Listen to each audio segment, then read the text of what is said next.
the VR Report podcast with David Gene O. Hey, what's up, everybody? This is David O from the VR Report, and I have Nima Zeighami here with us as a guest today. What's up, Nima?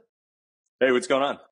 Hey, I know Nima from the SVVR community. It's a strong community of VR enthusiasts in the Silicon Virtual Reality Meetup scene. And Nima had taken this over from some of the other founders, and we'll talk about that. I want to talk about the origin story from that, and talk about more about your background. Nima also is the product lead for Leia. Leia is a tablet that does augmented and 3D VR reality without glasses. So without further ado, you can probably do a better introduction than I did. So Nima, go ahead. So my name is Nima. I have been in the immersive technology space for about a decade now, maybe a little over a decade. My career really started when I was 18. I got a job at Apple at the retail store in the University Village in Seattle. And during that time, I worked on the sales floor and for the business team. And working for the business team, we started working with, we obviously worked with a lot of local businesses giving technology solutions. And that really taught me what businesses need, especially small businesses. And I found that the Apple Store, there's a lot of things that they could not provide. And because of that, I was still in college at the time. I ended up leaving Apple and starting my own consulting firm and doing consulting with a bunch of small businesses. During that time, I got a lot of clients, worked with a lot of different types of technologies. And because I was doing consulting, I had a family friend who reached out to me and said, hey, I want to do a VR game. Why don't you tell me about that, right? So obviously the Oculus Rift Kickstarter had just happened, and everyone was really excited about what the future of VR could hold. So this was, I believe, 2012. And then throughout that time, I basically looked into the industry, saw what people were doing. And 2013 is when I delivered like a report to him, which is like, hey, this is what's currently out there. This is what people are doing. These are the opportunities in the space. This is what's missing. This is what people are asking for. Here's like a template business plan for like if you want to go forward with this and make your own game studio. This is how you do it, etc. So he got pretty stoked about it and then raised some money. And then after that came to me and said, hey, do you want to like be the director of the game? And I was like, that's amazing. Yeah, like I'd love to do that. I didn't really have any experience doing that before, but I figured, no one's really made VR before. You might as well give it a shot. So I worked with a variety of contractors and employees over the years and built out a game called Smack It Ball. While we were working on Smack It Ball, I ended up doing a variety of things in the VR scene. I ended up becoming really like deep into the Seattle VR scene, helping them organize events. I ended up creating my own meetup groups that were splinters of the main Seattle VR group. So I had one called Seattle VR Gamers. One was called Seattle VR Co-op. That one was more about bringing hardware and technologies to a variety of other people in the space, mostly underserved groups, students who couldn't afford to work on this, but they were interested in it in the future. Using it for the elderly. They want to basically visit different places and have that be part of their interaction time with the world. And then during that time, I also ended up meeting people who worked at Epson on Muverio. They, we met, we talked, and they told me, we're looking for people in they were like visiting. They weren't like local to the space. They were like, we want people in every state to be like a local developer evangelist to like build out the Epson Muverio platform. Are you willing to do that? And so I got a contract with them, and that helped pay my bills while I was working on Smack It Ball. Because me and the founder, we didn't take like a salary. We were just, we would pay everyone else, but like we just wouldn't take a salary because we were going to get paid off the actual sales of the game. It was like the plan, right? And so, I was doing consulting, I was doing this stuff with Epson, and it was pretty great. And then we ran out of money for the game, but the game was almost done. So we put it on early access on Steam, and we're like, well, if there's enough traction, we'll be able to, take this and go really finish the game and have all the features we wanted. And that didn't happen. So Smack It Ball is still on Steam right now, but it's pretty unfinished. If you want to just rally a ball up against the wall, you can do it in VR. It's great. But besides that, you can't really do much. And then right after that, Epson Muverio popped off and got really popular, which would be good, except it got popular with the drone community because the FAA changed the regulations saying that you can no longer, if you're flying drones either commercially or personally, you can't have FPV goggles when you're in public because that kills your line of sight to the drone. And they say that you have to have a line of sight when you're flying drones. And so because of that, AR glasses are one of the only things that let you do that. You still have direct line of sight, but you also have a video feed of what the camera sees. So it's kind of the best of both worlds. When that popped off, it sold more than 10x in like 1 month than we had ever sold in the last like 4 years since it launched. And the next month they were like, yeah, we don't need the developer evangelism program anymore. We found our market. Turns out we don't need developers making apps for it. Like we're good. So at that point, I started looking for jobs. I applied for HTC. I got an offer there. For various reasons, I didn't end up taking the job after I got the offer. I applied to Microsoft, and then after a while, I kind of just decided to do my own thing for a while. I ended up being a bouncer for about 6 months, and I kind of gave up on the whole VR scene.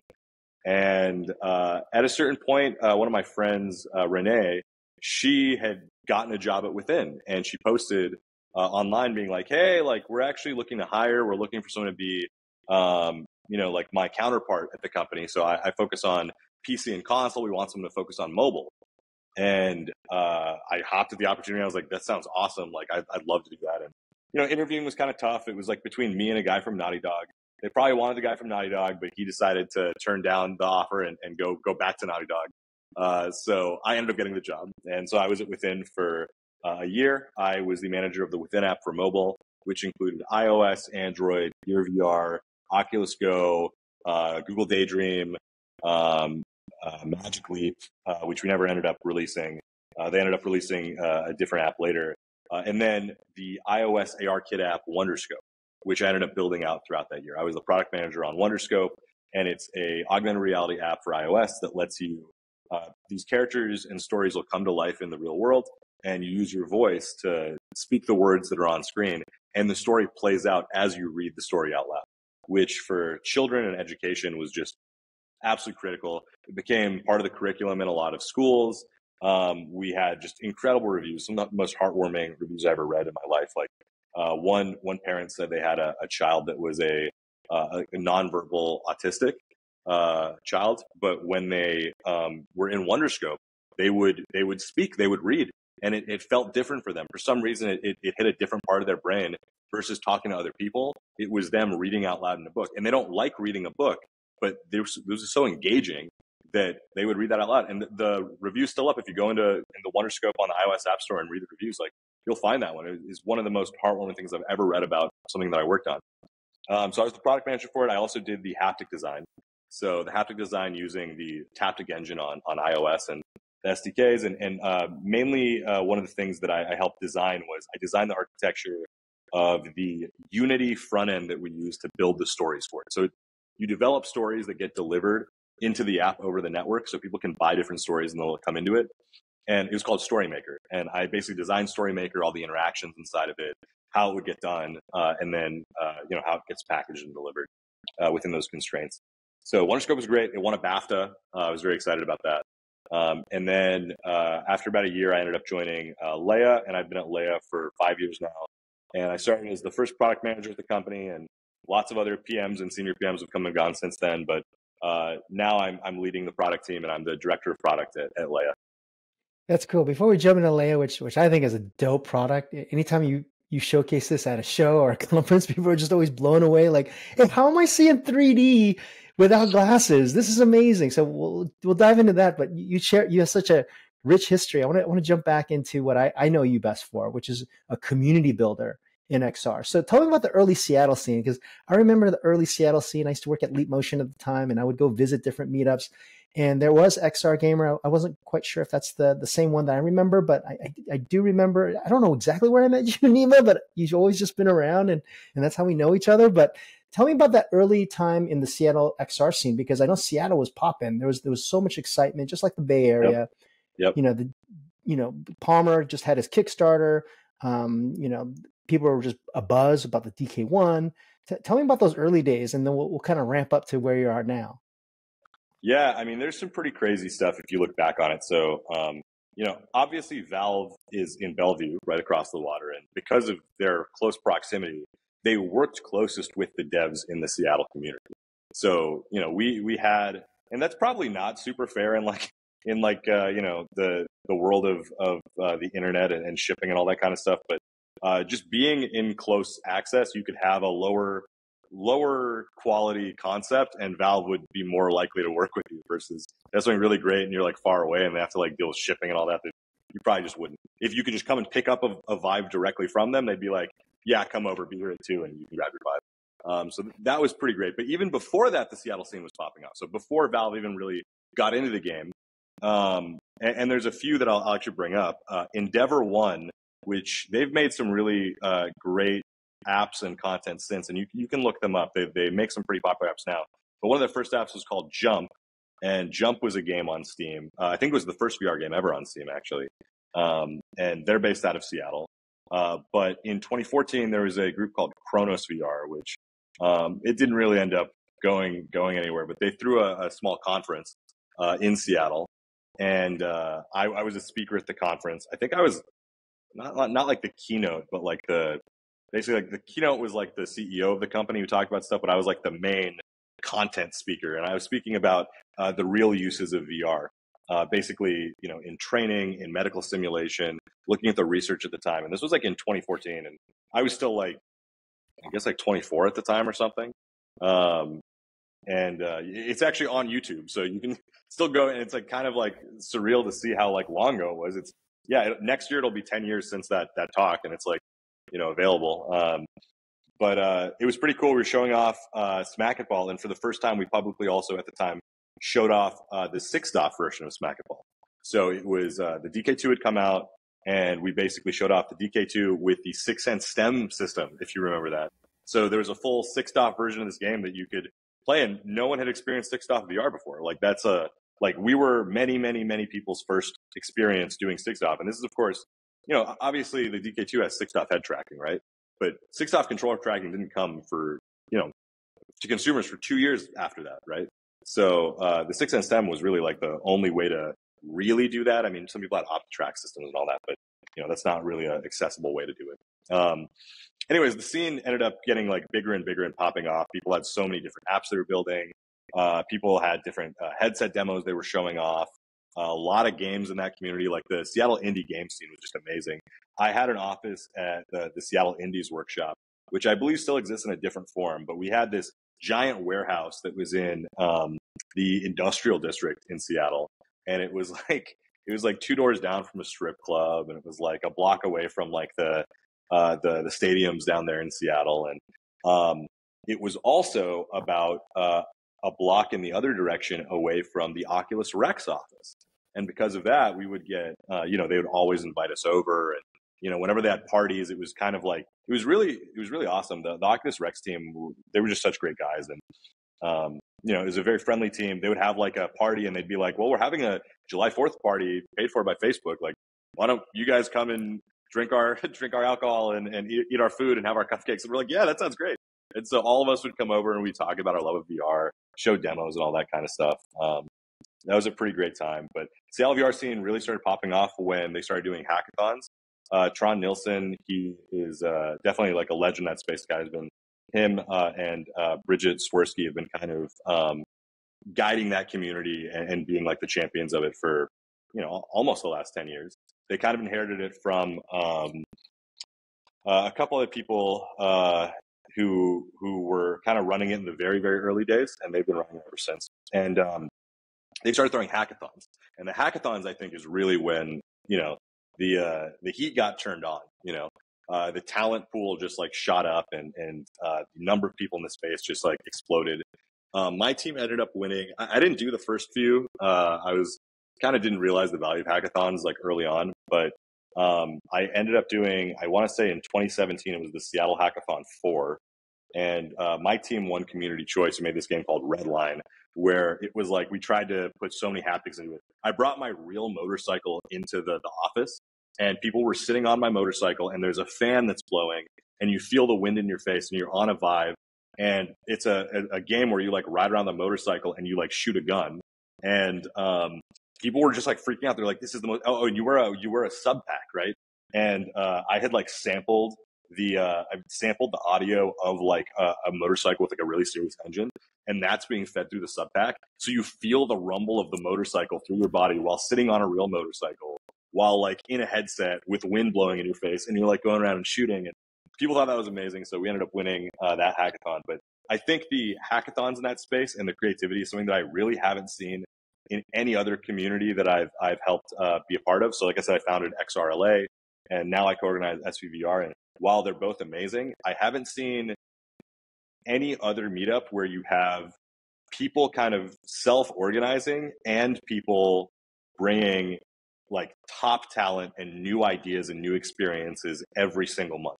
Like you'd see people being like, oh yeah, I'm working on this like FPS game in VR, check it out. The next month being like, you know, I tried that and there's too many other FPS games, so I have this RPG you should try out now. And you're just like, dude, you were like, these are two completely different experiences. It's incredible. This is like so engaging. And then people would meet up and just be like, oh, dude, you've got an RPG. I've got an RPG. Why don't we like jam together and see if we can make a better RPG? And then they start a company and, you know, do their whole thing. It was really magical. And I don't know that the scene still has that. It might. I know that they've just started doing physical meetups in person again like 2 months ago. And I heard that one was really good. Yeah, at the time, I don't really think any other place in the country had Seattle be in just the quality of like indie developers making content.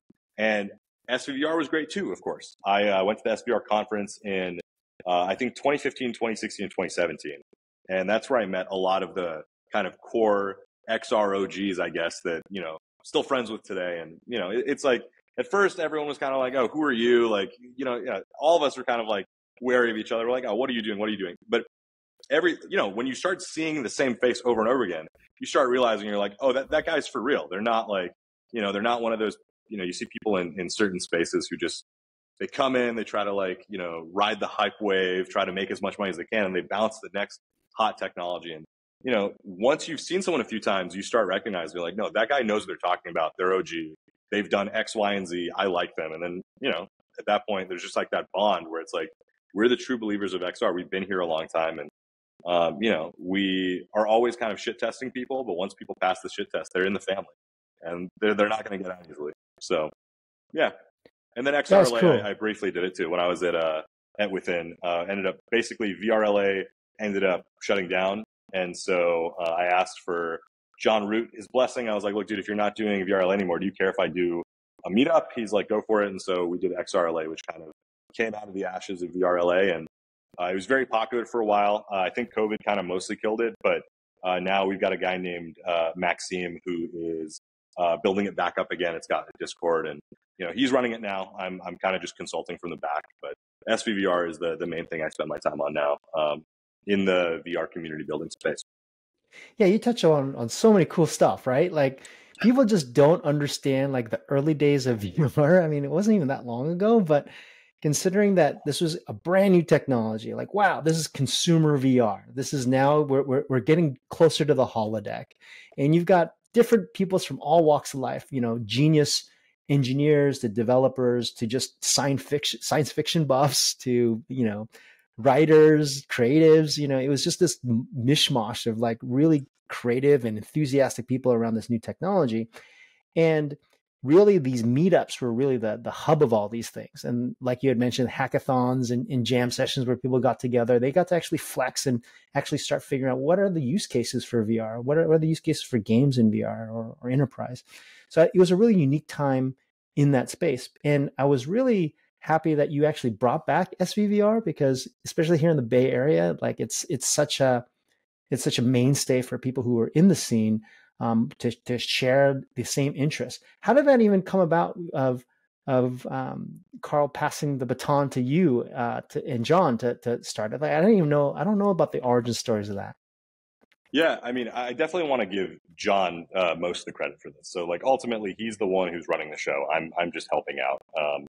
But it was kind of like me pinging Mike and John kind of nonstop throughout the pandemic, being like, hey, guys, like, we can't let this die. Like, what are we doing? Let's make this happen. Let's make this happen. So I'm really the one who, like, my job is just being the cheerleader who just, like, pushes them.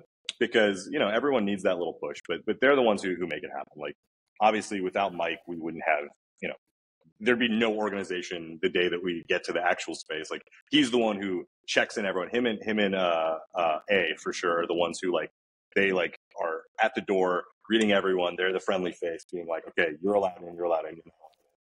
Without them, it couldn't happen at all. And obviously, Mike did a lot of the stuff for setting up the recordings and the live streams initially when we started getting back into it about a year and a half ago is when we started, pretty much right after the pandemic, we started doing some small events.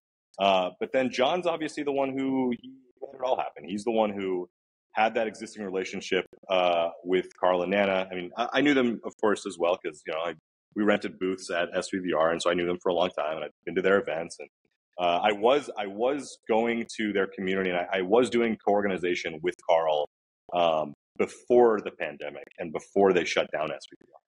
But I wasn't it definitely wasn't mission critical at that point. I was helping out. I was, taking names down. I was greeting people. I was, helping get speakers, helping get figuring out sponsorship and all that. Just little stuff. They were the ones who had the space. They ran the show.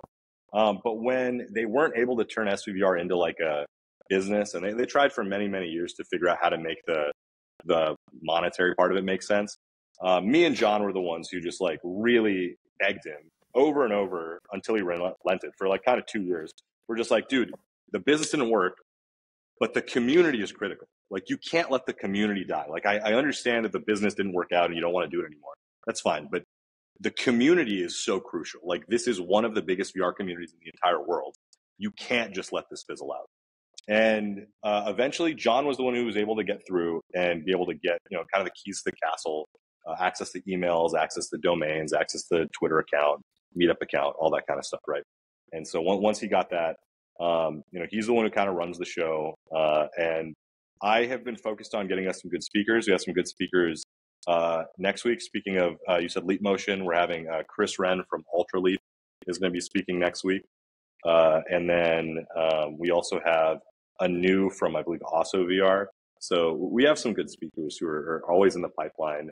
Obviously, had really great speakers last month with Tipatat and John from Fluid showing off his new app, and that was pretty great. I think that's the most important thing with community meetups like this is you want to make sure that not everyone's ready to show off their app, not everyone's ready to talk about what they're doing, but everyone's ready to be inspired. And if you have some really good topics to kind of jumpstart people's juices, then the conversation after the talks is just premium. It's top tier. People have so many ideas bouncing off each other and getting really jazzed, and they take that back for the rest of the month, and they take that with them when they go work on whatever they want to work on. And I think that's really critical. Without that, you lose so much energy in the space without that level of community building. Yeah, totally. And give me Nima's thoughts. What makes a good community for VR? If let's say you're someone in the Midwest saying, "Hey, man, this sounds so cool. How do I get involved?" What advice do you have to give them? Yeah, I mean, there's kind of sort of three things to think about. So the first one is just consistency and execution. I think that people don't understand that regularity is one of the most important things in any community. You just need to be doing a thing regularly for people to show up. Sometimes it'll take someone seeing the name of a thing 3, 4, 5, 6 times before they go, all right, I gotta go see this, but you need that person because that person is going to tell 3 more people that they went to this thing, or they're going to post about it, or they're going to, it cascades, right? And it eventually self-selects. You might see things explode really big with a bunch of randos that come through, and then it gets a lot smaller, but it gets focused, and it's only the kind of core community that's really pushing things forward. And I think it depends on the topic that you're dealing with. But now that I've been a part of, I guess 3 of kind of the biggest VR communities in the world, Seattle, LA, and Silicon Valley, I kind of have seen that over and over again, where it's you need to make sure there's consistency so that people are coming to something, and that helps elevate and kind of distill into kind of the core group that's going to make moves and make things happen. So that's the first thing. The second thing is to make sure that that everyone is 100% comfortable and gets value out of it. So those 2 things are really critical. You have to make sure that, you have to know first off, you should, if you're making a community, you should try to introduce yourself to every single person there. Yes, if the event is 100 or 200 people, you should be trying to meet every single person there, even if it's like a massive, massive event. Because if someone does something that makes someone else uncomfortable, it's on you. You are responsible. It's your community. Everything that happens at your community, that is like, it's the community's responsibility, but people don't feel ownership of the community until they've been there for a while. If you're the one running the show, it is on you. You need to take responsibility and make things right and remove problems from the community and make sure everyone feels comfortable, because a toxic community is a dead community. Like, let's be real here. But also adding kind of like the high quality topics to it to ensure that you're cultivating the right kind of community. I think some people are going to come to an event and be like, oh, this VR stuff's kind of cool. Listen to a talk and be like, wow, that was interesting. I'm glad I went to that meetup. VR is not for me, and move on. And I think that's good. That still enriches them, even if VR is not for them. But what you want to do is you want to distill the kinds of people who will want to continue coming and grow that community and be a part of it and contribute back to the community. And contributing back to the community can mean a million things, right? It can mean going on the Discord and posting some interesting links. It can mean grabbing the chairs and putting the chairs away after the meetup. It can mean pitching in money for pizza for the next meetup. Or it can mean mentoring someone else as a developer and helping them in their journey, whether by letting them borrow some hardware to build on or by answering their Unity questions. There's like a million ways people can give back. But to make people want to give back, they have to be in that place where they're being inspired and they're growing. And I think the third and most important one is just to make sure people are having fun. And I think there's like a million ways to do that. And one of the best ones is just have headsets and games for people to play. People love taking turns and talking to each other and having a little Beat Saber tournament. And, you know, that's one of the ways that early on that we would all really connect was just having whatever this month's newest game is running on a machine and have everyone just like cycle through trying it. And then we would talk and, you know, either have some pizza or grab a drink, like while we're chatting about what we think, like, oh, they made this really interesting design choice. It's like, oh, did you hear this is built on a custom engine? They're not using Unity Unreal. And the reason they did that is because of X, Y, and Z. And, you know, really, really cool stuff like that. Yeah, I guess that's kind of my three kind of pillars to building an XR community. I love the XR community in the sense that there's like always like different characters and archetypes. There's always like you had mentioned in terms of randos, like there's the seller, like the person that just, you know, wants to get involved selling whatever thing that they're working on. 100%. There's the person who's you know, trying to get influence, and they're trying to, you know, figure out how they can be more prominent in the scene. It becomes very cliquish, right? What are other some archetypes do you think of that you've seen in these communities that were kind of like, oh, this is that type of person? Yeah, I mean, I think the poser is a huge archetype. Like, there's just like some people who, you know, they try to put off this air that they have like done things they really haven't done. You know, whether that means they're like, oh yeah, man, like my company, like T-Mobile is our biggest client, and we're doing some really, really cool stuff with them. When really, like, all they did is they like showed the manager of like a local T-Mobile store like a headset one time. You know what I mean? Or someone's like, dude, you don't even understand. Like, my game, it's gonna break grounds. And it's, you know, no one's ever made a game like this, and this is gonna revolutionize VR forever. And you find it's like, oh, it's just another wave shooter. Like, cool. Like, I think you know, you find out who's legit and who's not pretty quickly. So I think the poser is definitely one archetype that I see. There is on the opposite side of poser, there's kind of like the unaware genius. Like, there's people who I've met who are just students. They're like, oh, I'm just a student. I don't know much about VR. Like, you should check out like my little like demo. And I'll like put the headset on. I'll be like, this is like the most amazing VR stuff I've ever seen in my life. I'm either just like, how did you do this? The graphics are amazing. They're like, oh, it wasn't that crazy. There was just this research article I read and I just implemented what they said. And it's just like, dude, well, yeah, you're in school. So you implemented like research that came out like 3 months ago. And because you're not bound by like corporate politics, you just did it. And this is incredible. Like, I've never seen these visuals on like a standalone headset before or whatever. And so like, I've met quite a few unaware genius types. I've also met kind of the unapplied genius type where someone's like clearly just insanely smart, like one of the smartest people I've ever met, but they just like refuse to get a job at like a company. They do their own thing. And because of that, it just kind of feels like they're, I don't want to say wasted potential, but like, you know, VR is complicated and not everyone can do it all by themselves. Like, you really need a good team to build something great. And so, yeah, I guess the unapplied genius is kind of like a sad one that I keep seeing. And, you know, I think some of them can end up, if they work really hard, they'll make things happen, but it just takes longer than it could if you know, quit whatever else you're doing, got like a 3 to 7 person team and just focused on one thing.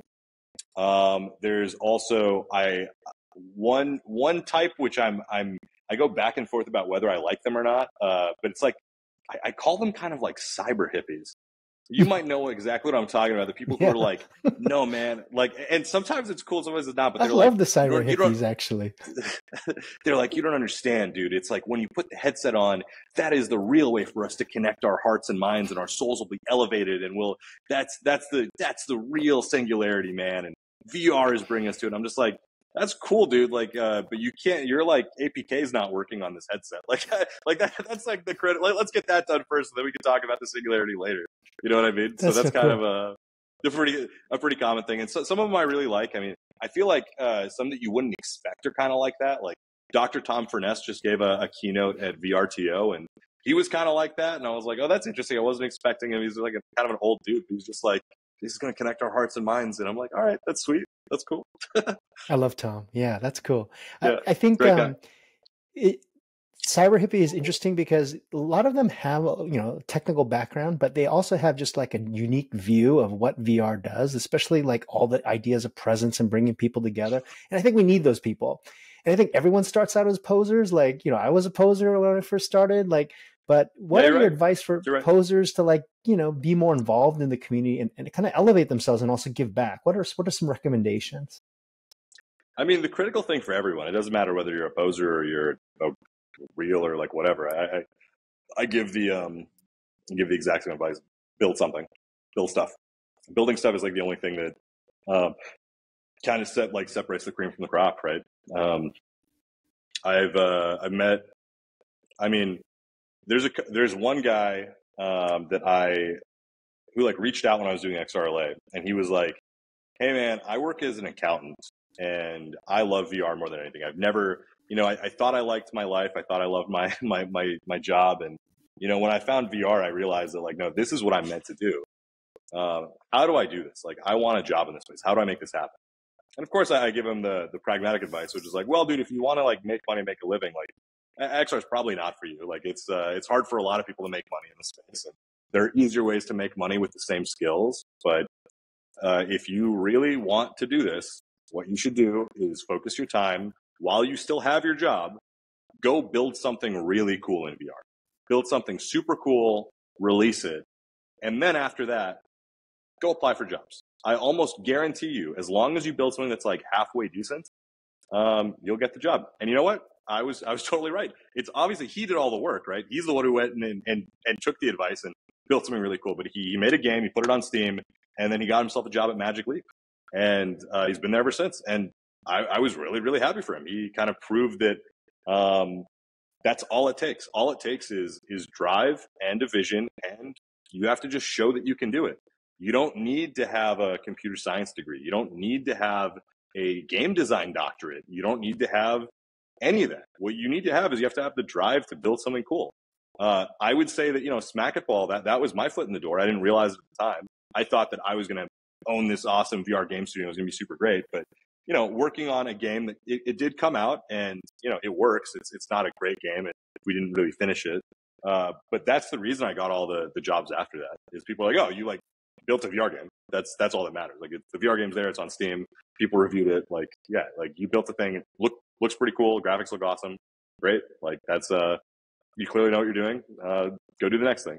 So then you build the next thing and the next thing and the next thing. And then that's how it all goes. You just build cool things until you die. That's great advice. I think that's really the heart of XR communities is that builders got to build, build stuff, show stuff, get key feedback, get better, network. And, SVVR is like a pinnacle of that. I'll attend and I'll rub shoulders with people that I used to work with at Samsung that are leading the charge over there with a lot of XR opportunities. I'll run into my friends from Apple, and then I'll work with indie developers or cyber hippies that want to invite me to their drum circle in VR chat. And I'm like, I'm totally down, right? It's like the best. Totally. And, no one's putting on airs. It's just people who really love XR and they want to show off what they've built and get feedback so they can make stuff better. in terms of what you're trying to do with SVVR, what's up with the conference, man? Because that was really the driving force of SVVR. When's the next conference? Are you guys planning one? Is that too much of a high mountain to climb? Like what's going on there? Yeah, I mean, straight up, it's something to make it very simple. We would love to do one. We would love nothing more than to be the kind of like official community conference of the VR community around the world. That's what we would love to do. The fact is, conferences in general lose money. Like a lot of conferences, like people don't know this because a lot of conferences are actually like run by companies who are running it as a loss leader, right? Like they know that it's going to lose the money for the conference itself. But what it's going to do is, for example, they're going to have like a lot of devs are going to build for them. So the apps the devs build are going to make the money back across the next year. Or, they get lots and lots of sponsors, and the sponsors end up paying for most of the conference. And even with the sponsors, the reason SVVR stopped doing conferences is the last 2 conferences lost money. I don't know how public that was, but yeah, the last 2 that they physically did, like the second from last that lost a little bit of money, and the last one lost a lot of money. And that's like part of the reason why like SVVR had like a slow decline as a business. Me and John have thought about like what are the ways we could do it that would make it work. Like we thought about maybe having it be like an unconference type thing, which would be like if we could we're currently doing a lot of our events at the UC Santa Cruz satellite campus. Which is a dope spot. Those who haven't checked it out, it's a cool campus. It's the heart of Silicon Valley. It's super easy to get to. It's really cool. Yeah, but one of the things we're thinking about is like, well, what if we had like a conference that was in like a school building over a weekend, like 2 days, and we just had different talks in different rooms, and there's just like a bunch of different tracks. And, we would have to limit it to like 500 to 1,000 people. Like it wouldn't be a very big conference. It would be pretty small, but that would be kind of the scale that we think we could maybe execute in the next year or 2. But even that one's kind of hard. What we've been doing is we've been piggybacking off of other conferences. So we threw events alongside GDC. We threw events alongside AWE. We are already planning to try to throw one alongside the next AWE, which is going to be in Long Beach. So SVVR is going to be going south for the first time. So we'll see how that works out. But, I think that it's just really important that there is a community voice and a community group that meets up together and kind of does exactly what you say, kind of like crosses the boundaries of the different corporations, right? It allows people to talk and just be part of the community without being like, well, I'll have, my PM will email your PM. You know what I mean? We gotta get past that. We gotta get, people really talking, building those bridges. And, right now there isn't that, right? There used to be kind of a few. AWE is kind of a pretty good replacement for that. But, Oculus Connect, even though it was controlled by Facebook after the first one, I think, it was still kind of what we sort of considered that's where the community would do things. SVVR, of course, was kind of the neutral one, but there needs to be more. We need to have regular meetups. Communities need to build bridges. There needs to be like a network of them across the world, and the users have a voice, and the builders should have a voice, and those voices should go further than they would by themselves. And I think obviously the big companies in the space are doing great things. Don't get me wrong. I just don't think they should be the ones that dictate how things work. Totally. And I think I just think it's just critical for us to kind of find out where does that work and where can we build that connection.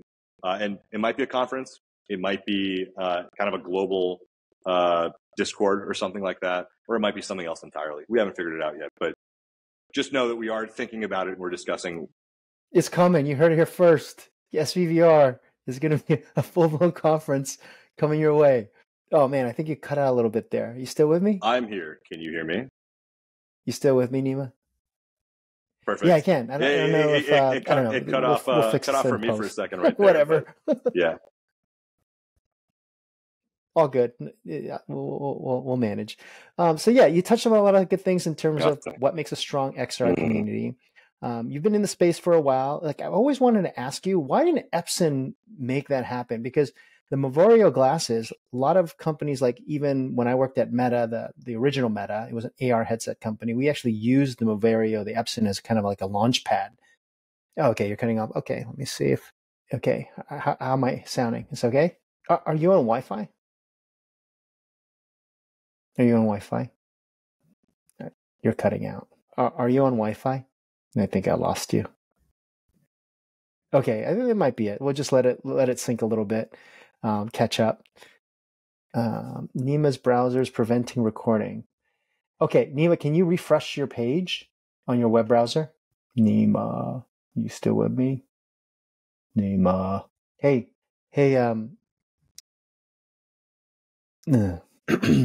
Yo, hey, are you man. there? Yeah, are you using Chrome I or am using Chrome, yeah. oh, okay. It's on my side. Riverside gives like warnings. They go, oh, Nima needs to use a supported browser. So just want to So know if you're. I think what happened was I'm on Chrome. I think Chrome freaked out because my laptop battery was low. Oh, I okay. was using a charger, which the charger usually lets me use the laptop and charge at the same time. But it looks like because it's doing the video recording and all that, it's burning the battery way more. So Oof. I swapped chargers, and now it seems like it's working fine. So Dope. All right, cool, man. let's How are hop you back into feeling? it, I guess. All I right, feel cool, good. cool. Where do we end up on? I forgot. We were We talking were about. talking Oh, about did you remember? SVVR. I talked about Uh-huh. the benefit of whether we're going to do the conference or not, what the issues are with doing a Right. conference, and how to bring the Okay. community together. I kind of was rambling at Cool. the end, so Well, we'll fix it in post. Nobody cares. All right, good. yeah, for sure. All right, let's jump back in. Let me just start off with asking another question. Oh, Epson. That's what I was asking. Like, I'll just start over and then we'll figure it all out. Um, that was really cool what you're discussing about the community. But one question I wanted to ask you to switch topics was about Epson. Epson Moverio, like they were very unique in the sense that they're consumer grade AR glasses. I worked at the original Meta, where we actually took that as a launching pad and actually built a platform based off Epson, and we also built our own headset. Why do you think it didn't pop off? I mean, I guess you did mention that it found product market fit with drones, but why didn't they explore that further? And do you know what's happening with them now? Yeah, so that's a really interesting question. I think there's a variety of reasons why it didn't get as big as it could be. I think one of them is just Epson as a company. Like, I don't think that they wanted it to be a really big consumer play. I also kind of challenged the fact that they were good for consumers, but I don't think that was what they ever tried to do. And I also don't know that that's like what they wanted to push it into. For them, it was originally like an R&D line item that ended up turning into a product line. And they've made, I mean, I could be wrong, but I literally could not think in my head of another company that has made more models of AR headsets than Epson to this day.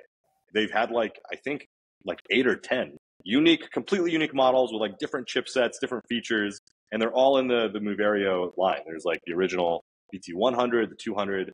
I started when the 200 was around, and then I was there for the launch of the 300. I helped.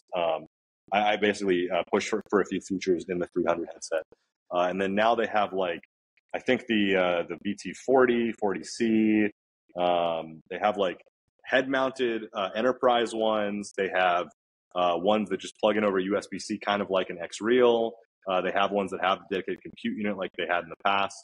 I think the form factor is pretty good. In fact, I think that Qualcomm is kind of aping their design with Snapdragon Spaces in some way. I think there's a lot of pros and cons to it. It's very weird because when they were first coming out, everyone was like, these are way too expensive. Like, these are great products, but I'm not going to pay $600 for an AR headset. I'm not going to pay $600 for anything. This is crazy. Like, why would I do that? And obviously now, you're laughing because it's funny because it's like, dude, these are like the cheapest devices that have ever been made in the market. I think that some people have always been against the idea of like TV glasses. And by that, I mean anything with like a low field of view is just like that mirrors displays primarily is just not useful or interesting to people. And I think that's the wrong way to look at it. I think there's a lot of value that you can there are a few different things you can use for AR and VR devices for, and immersion and entertainment are only like a very small part of that. I think when it comes to what it's going to be used in business, there's like a lot of things that you can use them for. But like one really critical one is just like data delivery. Like, you need your people on the field to get information. And there's a lot of things you can do with even a small FOV. Number one, send them a text message to their eyes. Their hands are full, they're doing something, they're operating machinery, send text to their eyes. Very mission critical. Or two, you need them to be able to see what the next waypoint that they have to move to is. Okay, you have a small field of view, doesn't matter. You put a pixel or an arrow at the edge of their vision that tells them to turn their head. And then once that is within their field of view, boom, you put a big arrow on top of it so they know where to walk to. There's also things like validation. So if you're at a construction site, AR headsets have cameras on them. The ability to like walk through a construction site and validate and have that being captured in real time to validate like, okay, this work was done on this day and we have a record of it, and be able to go back and show your client after the fact. There's like 1 million use cases that you don't need a 100 FOV headset to do. And I don't think people really understood that.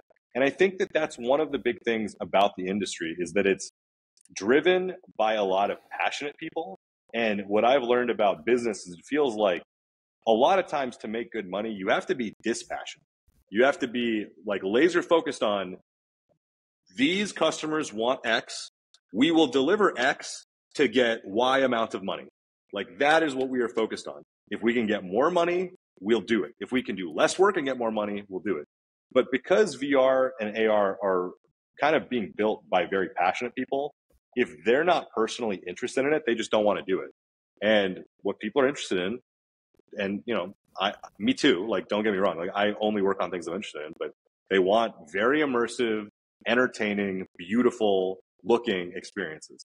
They don't want to make something that's like unsexy, that's going to like help the business's bottom line and, you know, increase the productivity of their workers, which turns into a, you know, I don't know, $500,000 a year contract with like one client and you can sell that to other clients. Like that's not what people want to do. They want to build a game and the game can make them $0 or it can make them millions if it pops off, but they want to try because that's the game they want to make and they don't care whether people like it or not. They're just following their dreams. I think that's beautiful. It's beautiful, but if you're trying to make money, I don't know, people probably should look at the other solutions. I think that's great advice. I've seen this time and time again where you see developers, they're building an indie. They've got a couple of people trying to build something awesome. And the scope is just too much. Like building it a full-scale RPG in VR, that's going to take hundreds of people. But the passion is there, and I really do respect that. But in order for that product to be commercialized and people to actually experience it, because it's on the store, I think developers and builders need to really think about what's possible in a short amount of time frame with the resources that they have. And then, like you said, find that product market fit. What's the killer thing that's really great about this in an XR experience that I can't do on mobile or wherever else? And I'm going to really focus on that one thing to make it awesome. So that was really cool.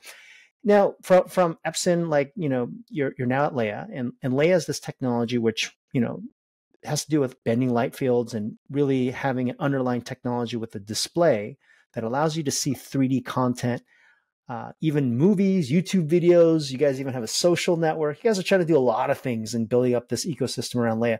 You know, touch upon it. I know we weren't going to delve deep into Leia, but just kind of give people an understanding what the technology is, what you do there, and why it's really revolutionary. Yeah, I think we should probably go from like a higher point of view, which is like, why do people care about 3D displays, right?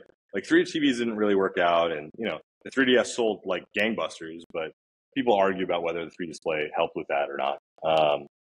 I think that the core idea is that number one, all existing 3D was bad, in my opinion. I think the 3DS was actually pretty good, but in general, most other 3D was like pretty bad. It had a lot of friction. It didn't have a lot of content. Those are the most critical things. You have to eliminate the friction and the content problem before people can even evaluate whether the technology is good or not, right? If you have lots of friction, it doesn't matter if you're like, I don't know, you have like the ultimate foot massage machine that'll give you the best foot massage ever. If you have to like, I don't know, use a command line to turn it on every single time, people aren't going to use it, like period, you know? And I think 3D really had that problem. But then the question is like, okay, let's say you eliminate all that, which we did. Then what? Like, what are the places where it fits in? Well, I think that the problem between mobile and desktops and then XR is that they're just two completely different paradigms. And because of that, you end up with problems where, like, if you're porting a game that's meant for PC to a VR headset, you end up with an experience that is limited. You end up getting something that's not as good as something that's built from the ground up for VR. But on the other end, if you make something that's built from the ground up in VR, people keep comparing the amount of content that you built there with the market that's available on PC, and like there's not a match there. So one of the things that we keep thinking is it feels like there's a missing link. There is like something kind of in between traditional devices and XR that will help kind of bridge the gap between the two. And so what we've done with our products is the idea is it not only is backwards compatible with 2D, so you can just run standard 2D on it. You can also up convert existing 2D media, whether it's photos and videos, which we can do in real time, or games and other software you can do with a simple SDK, up convert them to be fully immersive 3D. But you can also take VR content and then down convert it to the display. That either means previewing what's going on in VR that your friends are playing in 3D, or whether that means taking a 360 or VR 180 photo or video and playing that on the display, or doing like live mirroring, or having a version of a game like VR chat, for example, being able to play that in 3D on a tablet when you don't want to go put the headset on. Because there are going to be lots of times where people just don't want to put a headset on, right? If someone is wearing makeup, they might not want to put a headset on. If they have product in their hair, they might not want to put a headset on. If they think that the demo that is being given at this conference is pretty gross and that they don't like the hygiene practices, they might not want to put a headset on. If the headset, the only headset available is a headset that's designed with a custom IPD, which is a huge mismatch with what their IPD is, they might not want to put the headset on. There's all these different situations where headset's just not the right choice. And we think that in those cases, our device is definitely better than no headset at all. It is definitely better than what you get with a 2D device as well. So it's kind of like, in lots of cases, this is clearly better than the 2D device. And in some cases, it's even better than the headset. Not because the headset's not an immersive, amazing experience, but because either, one, people just don't want to wear the headset, or two, the headset available is not as sharp as what we can deliver on our display. So there's kind of like the multiple factors. And there's that kind of bridges the gap there. In addition, we also capture content and convert content. And using our software and our hardware, the cameras on the device, you can create content for headsets. It's not like it's one or the other. This is kind of a Swiss Army knife that connects what traditional computing has been doing and what the future of XR computing is going to be. And we think that's pretty critical. I think that it doesn't really make sense to put on a headset every single time you want to test something in VR. I think it might be cooler if you have a laptop with our display. When you hit the play button in Unity or Unreal, boom, you see it in full immersive 3D. You look around, you see what's there, and then boom, you go back to developing. You don't have to take the headset, put the headset on, make a change, take the headset off, put it down, etc. Flexibility and options, I think, are really good because immersion is a spectrum. And we think there's this big gap of immersion where the activation energy needed to put the headset on is pretty big, which makes it only useful some of the time. Whereas we think that we can make it so that people are experiencing immersion a lot more of the time. Yeah, I agree with that. I think what you guys are doing is really unique in the sense that you're bridging the gap, like you said, between traditional XR headsets and with form factors that people are used to with 2D screens. But there's also a large percentage of people that get the barf factor, like wearing a headset, and because of motion sickness. Motion sickness happens, for those that don't know, when you put on a headset, your brain is telling you, hey, something's amiss here because nothing seems like it's full real life. So did you eat something that you weren't supposed to? Am I supposed to hurl right now? And I think that's another use case that you guys saw. What I think is really cool about your product is that you're able to take existing even movie content and making it 3D through your SDK, which also supports Unreal and Unity. Can you talk about that, the technical specs and how that actually happens? Yeah. So we actually have a couple of different SDKs. So the Leia SDK for Unity and Unreal and Android native, it'll take existing software and make those 3D.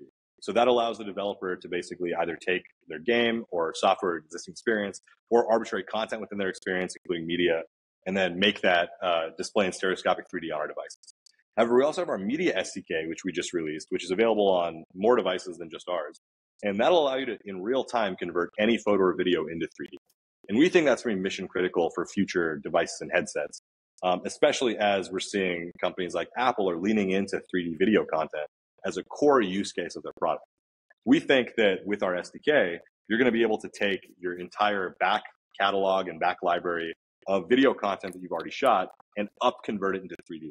Or you can have your customer in real time take their own media and upconvert it to 3D. So for example, on Apple Vision Pro, we might want to release an app where it's synchronized to your iPhone, and boom, your entire iPhone's camera roll is now just in 3D on the Apple Vision Pro. Or you might think to yourself, I'm a small indie movie studio and I want to put my movies on iTunes for people to watch in Apple Vision Pro, but why would they choose my flat 2D movies versus like the 3D movies that Disney's putting out on Disney Plus, right? Well, what if you could run it through our high-end version of the Media SDK and hit our API, our cloud API, which has an entire server farm of NVIDIA GPUs, and upconvert all of that content into beautiful 3D and deliver that to your customer. And of course, customers can just like flip a toggle. They can switch between 2D and 3D with the new Apple spatial video format. So why not? Why not just ensure that all your users have that option when they want it? I think that's pretty beautiful. And of course, the real-time content will work on YouTube, Vimeo, Twitch, Facebook, even adult apps work with it. It'll just real-time convert any video stream that you want into 3D. And we think that's kind of critical to solve that content problem, like I mentioned earlier. Yeah, and you touched upon AVP, Apple Vision Pro.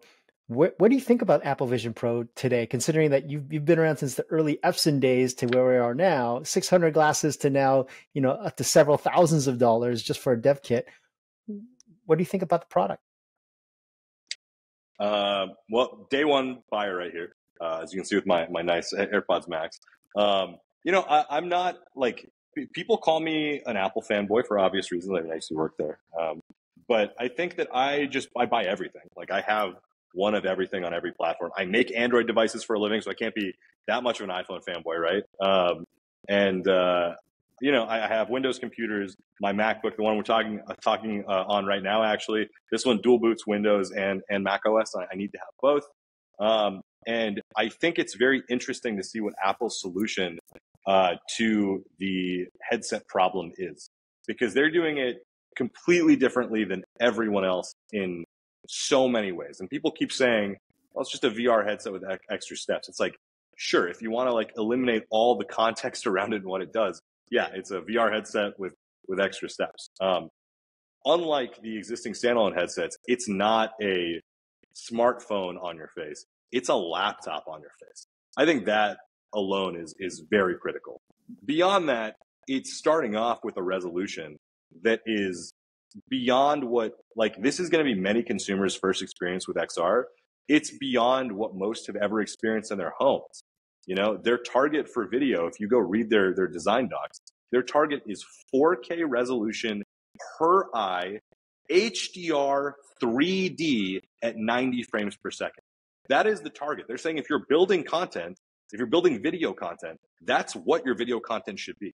Now, obviously, there's going to be a lot of content that's not that, right? The Disney Plus content is probably going to be 1080p 3D. It's not going to be HDR, right?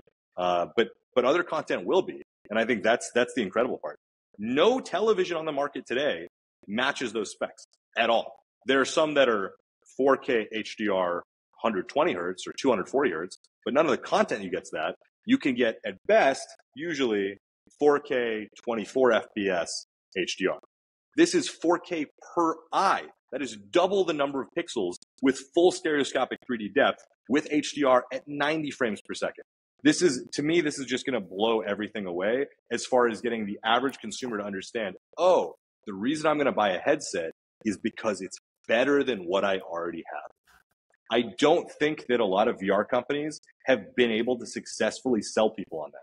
And I don't feel like they're spending enough time finding the niches where that's true, right? So for like 3D sculptors, there should be like an entire branch of Facebook and HTC who's going to all the existing companies that make 3D art apps and going to their customers at conferences, on forums, whatever, and being like, look, sculpting in space is 1,000,000 times easier than using a space mouse or whatever tools you're using, a stylus and a Wacom to do 3D modeling. Like 3D modeling was meant for VR. Same thing with like bartending. It's like, hey man, you could spend $5,000 for a 3-week bartender school, or you could spend $2,000 on a computer and a Vive to do bartender simulator and then practice it as much as you want. Like this is a better way to do it. You can try it and learn all the drinks over and over again before spending any time or money or energy on real drinks at all. Like there are these specific places where VR is clearly better, but regular consumers don't get that. A regular consumer would say, I don't need to 3D sculpt. I don't need to learn how to bartend. I don't need to learn how to work on my car. I don't need the wrench app to go do that. I don't need any of that stuff. So instead, I think Apple is doing something really unique where it's like you put it on the first time and you immediately go, this is why I need this. This is better than everything. This is not only does it look better than my TV, but it is I can resize this TV in space with just a gesture of my hands, and I can put it anywhere. I can put this perfect TV that's better than any TV I've ever seen in my kitchen while I cook. I can put it in the bathroom while I'm using the toilet. I can put it above my bed while I'm before I go to sleep.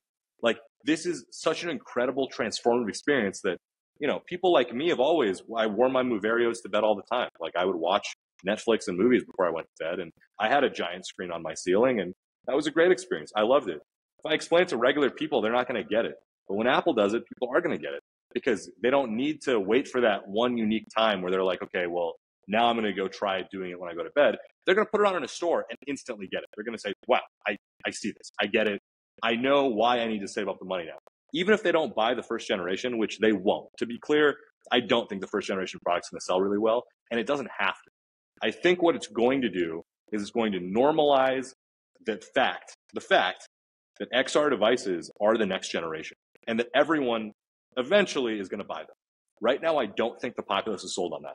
I think the populace thinks that due to the metaverse failing, quote unquote, based on all the articles I've read, I think the populace thinks that headsets are just not interesting and that they are a fad that is going to go away and die. But I don't think that's the case. I think that Apple is going to make it clear that consumers want this. They just want it without the friction. They want it to be high quality. And they want it to have the content. Yeah, it's just the early days of the smartphone. People don't realize it. It's like, oh, well, I don't really do email that much because I'm not that demographic or whatever. But once you start seeing the value of, hey, games are actually pretty cool on there, and using email on your phone without a keyboard actually makes sense, then it gets adopted. And it is a dev kit. So it's really going to be the catalyst to make all the stuff come correct. But going back to what you were mentioning about the resolution of video content, and I think that's where most people are going to be, you know, spending a lot of their engagement in the Apple Vision Pro outside of building, because you're supposed to be building with the headset. What's about storage, man? Like, you're right. Like, those specs that you just told me, like, how am I going to store all that stuff on the headset? Like, are there going to be external peripherals? Like, you can't really stream that type of content. What do you think is going to happen there?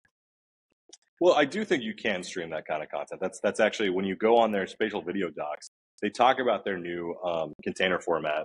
And that's kind of like one of the big focuses that they had was, hey, I want to, basically what you do with their tools is they have this like method of encoding existing 3D video into a stream that they use their HLS tools to break it up into a format that can stream, which is the same way they do iTunes movies and stuff. So it's the same, it's a very similar process to like how if you wanted to like release a movie on iTunes and sell to people, you'd already basically use their command line tools. You would like, you know, have your subtitle track ready, you'd have all your data ready, and you'd like package it up, and then they would break it up into chunks.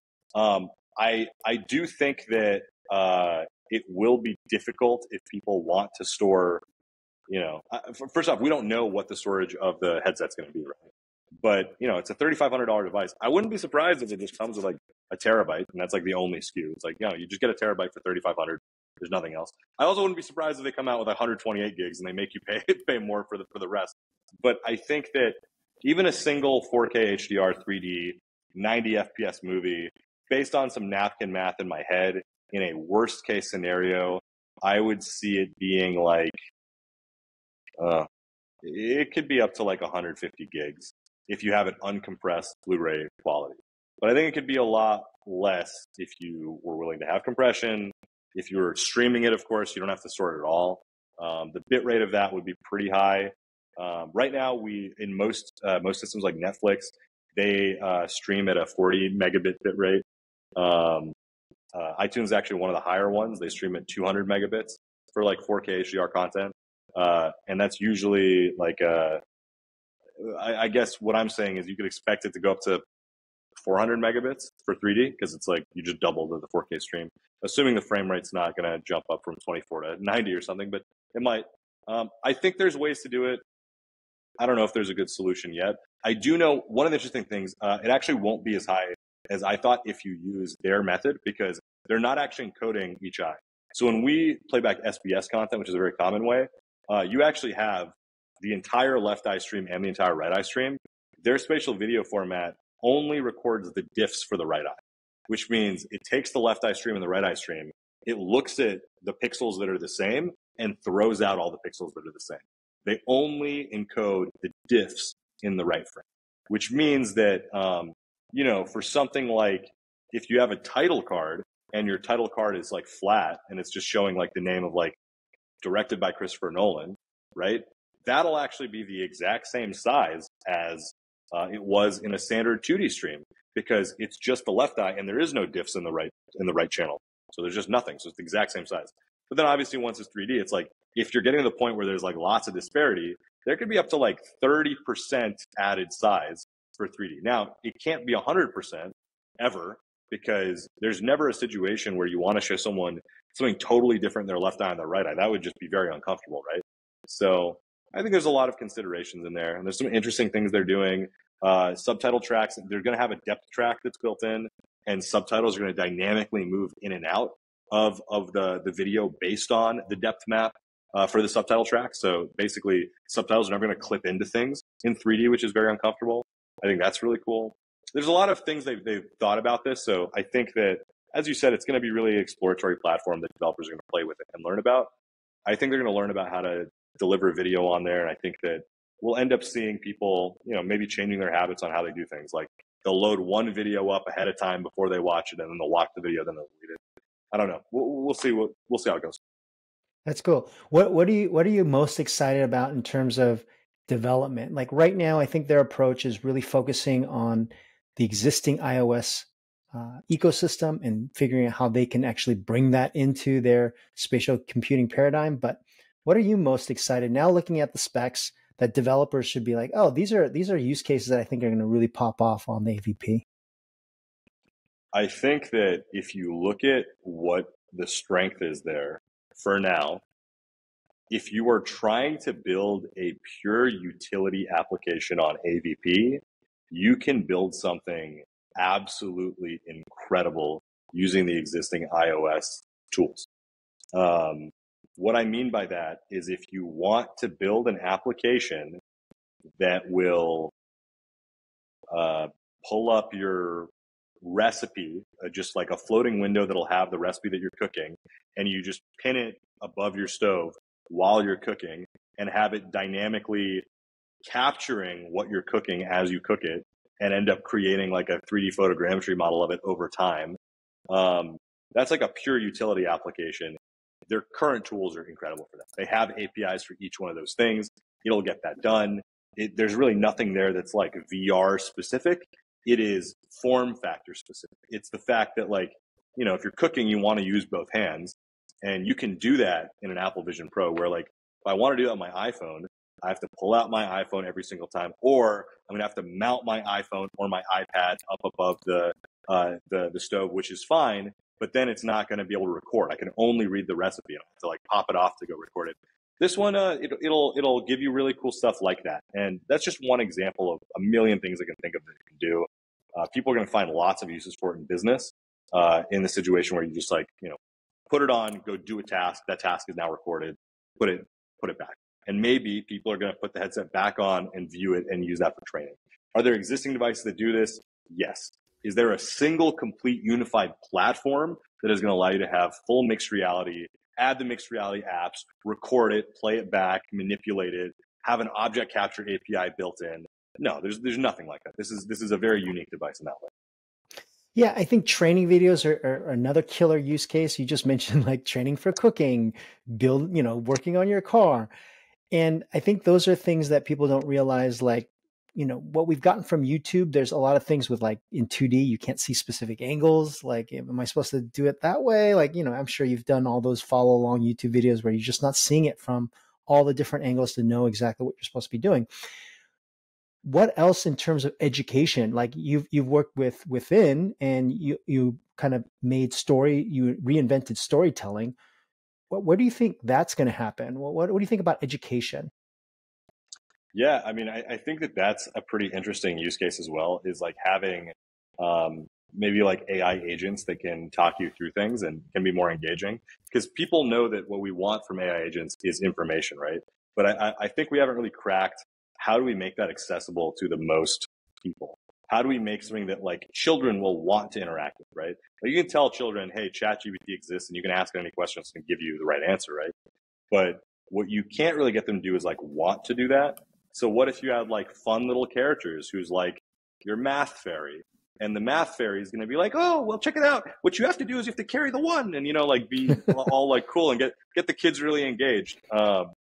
And I think that's pretty cool. I think that to your point about like being able to visually see exactly what you're supposed to do. I worked on at the first MIT Reality Hackathon that I went to, which I want to say was 2016. My team made this app called Achiever, which was a HoloLens application of the original HoloLens that you could use your voice to have a teacher appear that was volumetrically captured and then teach you a skill. The way we did that is we used an occipital structure sensor, and like we had a few different people like T-bone pose, and we captured them, and then we took that model and we ran it through Mixamo, and Mixamo had like karate and salsa dancing and all that, and so we had those be the skills, right? Because they already had those preset animations, so we had you learn that. But imagine with today's volumetric capture tech, you can have someone really learn karate and have a karate instructor in their home seeing what they're doing. And Apple Vision Pro is doing hand and skeletal tracking. So you can envision it being like, no, your form is wrong. You need to move your leg a little bit here. Or you can just see the volumetric person there and you can match them one-to-one. Humans have mirror neurons, right? Like in our brains, we have a lot of brain matter is focused on being able to mimic what we see other humans do. It's part of why we learn so well. And so being able to have a volumetric teacher in your space and be able to see them, physically look around them, get that motion parallax, get that stereoscopy, the sense of scale, really will help us get better at dancing, karate, cooking, whatever is a physical thing that we learn from other people. All those are going to get a million times better with products like this. And I don't think that that's totally unique to Apple Vision Pro, but I think that I can see Apple Vision Pro's target demographic lean into that for like yoga, for example. That's cool. This has always been kind of like a time capsule of the history of VR. Give me Nima's predictions for the next 5 years of where we see XR, and then the next 10 years, and we'll match up notes in the times I can. Yeah, sounds good. I think it's hard to predict. It's always hard to predict where XR is going to go because, the best way to predict the future is to build it, of course. In 5 years, I am expecting us to hit a critical 100 million mark. That's ambitious. I don't think so. I think it's pretty based on current numbers and growth. I think it's like very viable. I think that we're going to have a few critical products between now and then that's going to get us there. I think there's going to be some pretty good first and second generation real consumer AR glasses by then. I think that standalone headsets are going to get a lot slimmer. I don't know how much the quality is going to improve, but I think if the form factor improves, that's kind of actually all we need. I think that standalone headsets are actually fine for what they are. I just think they need to be way more comfortable. So I think they're going to get a lot smaller. I think we're going to start seeing a lot more people committed to split rendering and remote rendering. So we're going to see more systems come out where you either have a compute puck in your pocket that's doing all the compute for the thing on your face, or it's going to have a box that you plug into your wall and it streams to it, or it has a subscription that you pay for where over the internet you're getting things streamed to you. I think we're going to start seeing those really start to pop off. We already have a few with Plutosphere. We have people setting up virtual desktop and Shadow PC. So like these already do exist, but they're not really popular. I think we'll start seeing those become a more common thing throughout the community, like having millions or even like 10, 20 million people doing that within 5 years. And then I think that we're going to see a lot more newcomers in this space, a lot more people trying to make headsets. And we'll probably see a few of the bigger players that have been around exit the space. So there's a chance I like PSVR 2 a lot. There is both a chance that it succeeds and becomes a very, very big player in the space. It only really needs like one or two heavy hitters that are Half-Life Alyx size, which I know is easier said than done, but they're PlayStation. You know, like if anyone can do it, it's them. They only really need one or two big hitters, I think, to really change things in their favor. Maybe a new revision of the headset, like a PSVR 2 Pro or a Lite or a wireless version. So I think they could either pop off or they could exit the space. They could be like, yeah, we tried. We're not going to spend more money on it. We would have to spend a lot more money to make this succeed. So we're not going to do it. I could see them exit VR entirely. I could see Nintendo entering the space potentially with something. I could see HTC finally running out of money and fully exiting the space. You know, but maybe things could turn around for them too. Like, it's very hard to predict what's going to happen, but I'm seeing like all these possible outcomes within 5 years. I think within 10 years, though, my belief about this has been pretty much the same for the last year or two. I believe that within 10 years, most people in most major cities, in most developed countries, will have an XR device they use regularly. Whether that's at work, whether that's a personal one at home, whether that's one just for games when they play, you know, a racing sim with their friends. I think the 10-year mark is really when we see that it's become what I would consider mainstream, where, yeah, it's not as accessible as a smartphone is in Africa today. Like, everyone in Africa has a smartphone, right? But it is going to be to the point where it is a complete and self-sustaining market. And, you know, most people in most major cities in most developed countries are all using it regularly, if not every single day. I love that. And I think that's going to be amazing. Yeah. I think your prediction on Nintendo jumping into space, I mean, they can always just take the Switch and incorporate Leia's technology, and that would be a wrap, you know? That would be cool. I would love that. Nima, it was so fun talking to you. I always love spending time with you, my man, and I'll see you at the next SVVR. Thank you so much. Sounds good. Can't wait to see you there. Oh, wait. Cheers. Before we leave, like, where else can people find you? Any other parting words? Yeah, I mean, I think that the best place to find me is really just Twitter. I'm at Nima Zeighami, so it's just my full name, NIMAZEIGHAMI. Hopefully you have that linked on wherever you put this podcast so people can just look that up. But yeah, find me on Twitter. And I think the last thing that I'm going to say is, if you're someone who's listening to this, you're definitely someone who is deep in the XR space. Obviously, this is all inside baseball. And if you're already this deep into it, I hope you make something amazing. I hope you change the world with what you make. And I believe in you. That was awesome. Thanks, Nima. Thank you. Bye. Cool, my man. I'm going to just stop it right here. Cheers. Cool. You felt good about everything? Yeah, that was great. I feel like I definitely rambled a little bit. My answers weren't as rock solid as